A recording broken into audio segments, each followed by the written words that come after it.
kanssa täällä Punavuoren Ahvenessa. Terve. Moikkis. Mitäs? Hyvää huomenta. Niin, hyvää huomenta, vaikka kellokin on nyt jotain vähän yli 1. No normaalisti mä valvon tuohon aamu 7 ja heräilen 3 tai 4 pintaan. No, se on aika hyvä päivärytmi. Joo, se on mun, mä elän New Yorkin ajan. Nyt mä oon kouluttanut, muovannut oman fyysisen temppelini siihen Amerikan valloitukseen. Uusi levy, Metal Love.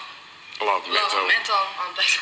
Mitä? Ilmestyi 11. päivä ensi kuuta, tai huhtikuussa. Niin, joo. Mitäs fiilikset? 4. levy. Vähän paskat. Ei ihan ok. Ei niitä, mulla on tuota levyn varten treenattu, että koko viime vuosi. Oho, sylkeä. Koko viime vuosi meni treenatessa ja muuta. Että, kiva, jengi on digannut siitä levystä helvetisti ja niin journalistit kuin muutkin. Se on mukava. Kivahan se on, kun ihmiset tykkää, mutta eihän nyt journalistit sitä päätä, vaan ostava popula. Te järjestettiin Hampurissa tämmöisen ennakkokuuntelutilaisuuden niin kuin 600 fanille ja muille ihmisille ympäri maailmaa. Niin ootteko te yleensä järjestänyt tällaisia tilaisuuksia? Ei se mikään ennakkokuuntelu. Kyllä normaalisti muistin, me oltiin jossain tissibaarissa joskus niin soittamassa ekaa levyä. Tai silleen, että levy vaan pyöri CD-soittimessa ja ihmiset sai ilmasta viinaa, levyyhtiön piikkiä ja muuta, niin me koettiin, että se on hivenen tylsää, että se oli paljon kivempi silleen. Käytiin pläikässä kerran, me saatiin enemmän jengiä, sen tulee ympäri Eurooppaa ja sitten sehän oli varmaan kiva niille ihmisillekin ja meillekin oli kiva soittaa sen levy. Kun me soittiin sen niin alusta loppuun siinä 5 järjestyksessä, mitä se on, niin se on periaatteessa ainoa kerta, kun niin tulee koskaan tapahtumaan. Mutta millaista se on oikeasti, kun soittaa jotain uutta matskua ihan ensimmäistä kertaa, sille se on tuleva levy, niin jännittää varmaan just reaktioita. No joo, mutta sitten olihan nyt aika turvattu, että se on vanhempia dikkareita nykyään. Saatana, vaikka me soittais Popedaa, niin ei niin, että Popedassa on mitään vikaa. Osa levystä tehtiin Jenkeissä. No miksattiin, joo. Miksi se miksattiin siellä? Ihan läppänä vaan. Ei sen takia, että me saatiin tää miksaajakundi Timppa, eli Timpaulla. Me saatiin se tekee sitä levyä, niin se asuu siellä luotossa. Ja se oli Pakkari-studiossa samassa tehdä sen takia. Ei siinä mitään niinku muuta syytä. Ollut tuli tavallaan helvetin hauska. Mä oon aikaisemmin käynyt siellä. Se on kyllä kun oltiin oltu filmuksilla pitämään niin 2 kuukautta putkeesta, että tulee vähän pimeämpää ja kylmempää, niin se on kiva mennä sinne palmujen katveeseen. Se oli äärimmäisen relaa silleen, että se oli tavallaan niin vähän lomaakin siinä samalla. Nythän Universal on ottanut teidän julkaisemisensa Jenkeissä omaan haltuun. Aika näyttää, me ollaan tapeltu sen meidän nimen kanssa. Emme saatais käyttää sitä himpulaa ja sitten me nyt käydään vielä läpi ja sitten heti kun se selvii, niin sitten nyt pitäisi jotain julkaista ja pitäisi käydä siellä. Mutta luultavasti tää levy niin menisi oikein ensi vuoden puolelle siellä, koska mulla on joka tapauksessa kiinni täällä Euroopassa koko tää vuosi, niin ei ole mitään järkeä niitä julkaista sitä, koska meillä ei ole aikaa mennä sinne kertomaan, että kuinka vitun fantastinen levy se on ja kuinka ihania ihmisiä me ollaan. Mutta tää nimijuttuhan on aika jännä, että tämän päivän lehdessä ainakin luki, että saatte pitää sen nimen. Luki vai? Joo, Ilta-Sanomissa. Oot sä nähnyt? Ei. Oot sä nähnyt? Ei se mun mielestä vielä pidä paikkaansa. Jaa, siinä. Journalistit. Tossa. Ei ihana vanha kuva. Mistäkään Meriaasikainen on tietää, koska ei toi pidä mun mielestä paikkaansa. Joo, en mä nyt jaksa edes lukea tätä.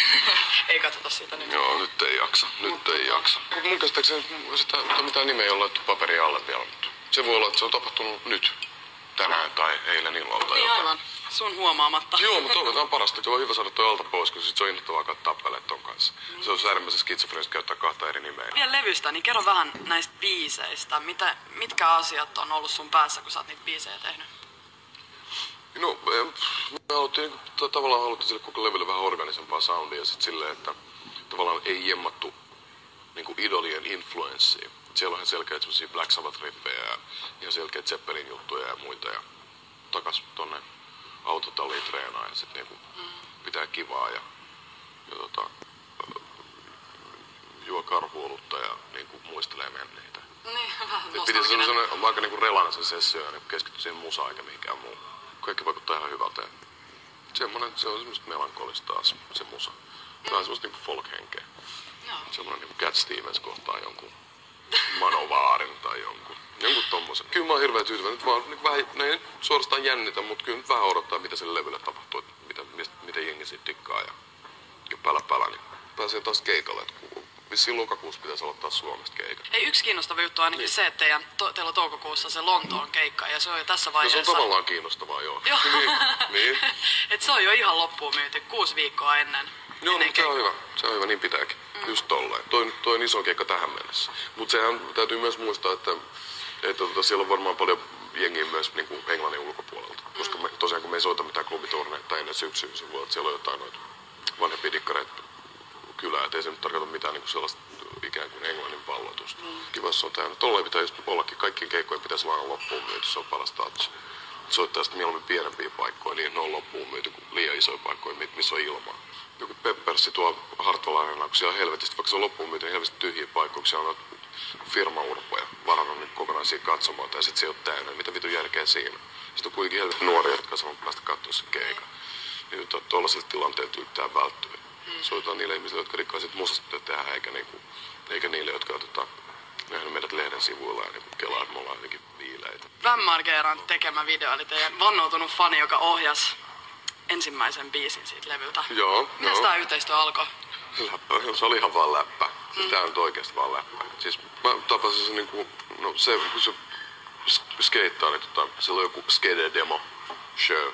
Täällä ja sit se on ostanut levy 2000, se on ostanut Razorblade, se ostelee helvetin levyä, ja se on digannut helvetisti, ja sit tuli kattoo meitä Amsterdamin Paradiso ja sitten Lontoon Garage-klubille, ja sitten siellä me tapattiin, ja sitten sen jälkeen kun se on tullut stadiin, niin mä oon ollut se Helsinki niinku guide.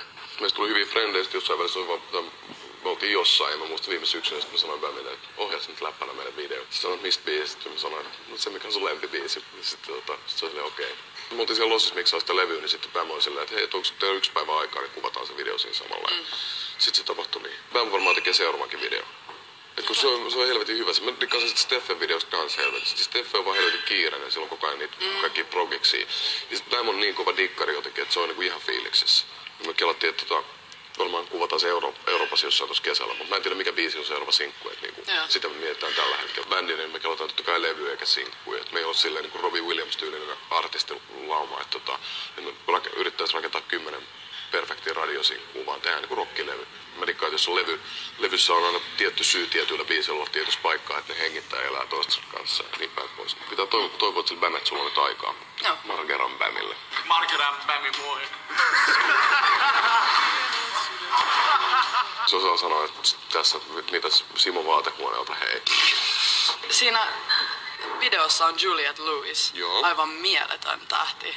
Millaista oli, kun mun mielestä ainakin mun mielestä Mä tapasin sen ihan aikaisemmin, mä otin Bämin jossain bileissä Philadelphiassa 1,5 vuotta sitten. Julietin niinku äijä on skeitti pro-tyyppi kanssa, niin Bäm tuntee sitä kautta. Ja sitten se oli vaan soittanut se biisi ja kysyi, että haluatko sä tulla, ja sitten se tuli. Mä oon muuten kuullut, että sä oot joskus myös skeittailu. Oon silloin, kun mä olin junnu. Kyllä mä skeittasin helvetin monta vuotta. Olimme SM Skaboiskin, mutta me oltiin annettua stadikan siellä Parkeksella. Silloin vuonna 1 ja 2, mutta siitä on pitkä aikaa. Sitten se vaan jäi, kun ei täällä silloin ollut mitään kunnon halleja tai muita. Et sitten se vaan jäi. Ei oo Tuli tullut viina harrastettua. ja villit naiset ja musiikki sitten. Rock and roll. Joo. Mitäs bändin muille jätkille kuuluu? Linnesta tuli Fatsi, joo. Mä en ole vielä sitä Toukkaa nähnyt. Sanotaan Kersoi Toukiksi. Kaasu lähtee Dallasiin nyt sen lätkäfrendin kanssa dikkailemista tai lätkämatseja, mä en oikein tiedä. Burton lähtee vissiin Kreikkaan ja Miki oli just Prahassa. Ja... Pitäisikö meidän nyt lähteä tuohon viereiseen levykauppaan? Voidaan me tavallaan lähteä, joo. Voitais vähän käydä ulkona ja tossa on niin kiva sää, niin... Ai. Ihanata. Kevättä rinnassa. Sydän pamppailee täynnä rakkautta. Ihanaa. Kyllä. Kato, tuttu kasvo. Ai. Pitäisiköhän toi nyt sitten ostaa, niin saadaan toikin listoille. Mitäs musaa sä oot nyt viime aikoina kuunnellut? Mä oon kuunnellut vähän nyt Bruce Springsteenia ja Neil Youngia. Mikähän tää nyt on? Ai. Ihana. Mountain. Nyt on toi Leslie Weston läski. Tsekkaa nyt. Maailman Se on siistein aika. jätkä. Tuo on maailman siistein jätkä. Ai, Jetro-tullit. Ei mulla nää kaikki. Paljon sulla on levyä himassa? Joku vähän yli 1000.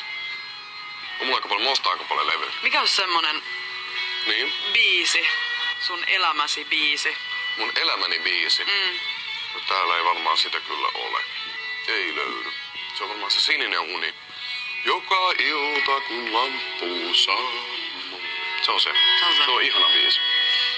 Ai. Mikä nyt löytyy? Underwater World. Ai, sit tuommoinen läpinäkyvä. Ai. Japanin painos. Ai, ja nyt mennään pois. Mennään pois. Ei jäädä enää. Ei. Ai Misfits, en mä huomannut näitä mitään. Nyt Jos me lähdetään ja mietitään sut tänne. Joo, me eipä tuijolla seuraavalla kerralla sitten. Mitä saada aikaisen vinyylikondikseen?